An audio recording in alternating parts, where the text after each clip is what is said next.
29/10/2023ಗೆ ನಮ್ಮ ಬಾಸ್ ಏನು ತೀರೋಗಿರೋದು. ಅದು ನನಗೆ ತುಂಬ ಬೇಜಾರಾಯಿತು. ನಮ್ಮ ಶಿವಣ್ಣ ಹೇಳಿದ್ದು ನನಗೆ ಒಂಥರ ಫೀಲ್ ಆಯಿತು.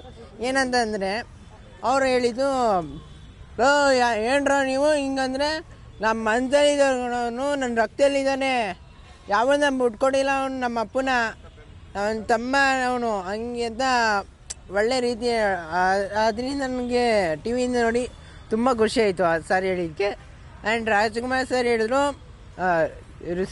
ರಾಜ್ಕುಮಾರ್ ಇರಬೇಕು ಅವ್ರ ಹೆಸರು, ಇನ್ನೊಬ್ಬರು ಅಣ್ಣ ಅವರಂದ್ರು, ಇದು ನನ್ನ ಎತ್ಕೊಬಿಡಿ, ನಮ್ಮ ವಾಪಸ್ ಕರ್ಕೊಂಬನ್ನಿ ದೇವರೇ, ಹಿಂಗೆ ಒಂದೊಂದು ನನ್ನ ಬೇಡಿಕೆ, ನನ್ನ ಮೇಲೆ ಎತ್ಕೊಬಿಡಿ, ನಮ್ಮ ಬಾಸನ್ನ ಕೆಳಗೆ ಇದು ಮಾಡಿಬಿಡ್ಲಿ ಅಂತ ನಮ್ಮ ಬಾಸ್ ಅಂತಲೇ ಹೇಳಿದರು ಅವರು. ಆದರೆ ಒಂಥರ ಬೇಜಾರಾಗುತ್ತೆ. ಆದರೆ ಇನ್ನೂ ಇದ್ದಾರೆ, ನಮ್ಮ ಮನಸ್ಸಲ್ಲೇ ಇದ್ದಾರೆ, ಎಲ್ಲೂ ಬಿಟ್ಟೋಗಿಲ್ಲ. ಇನ್ನು ಕರ್ನಾಟಕ ಅಲ್ಲ, ಇಡೀ ಇಂಡಿಯಾಗೆ ಗೊತ್ತು ನಮ್ಮ ಬಾಸ್ ಯಾರು ಅಂತ.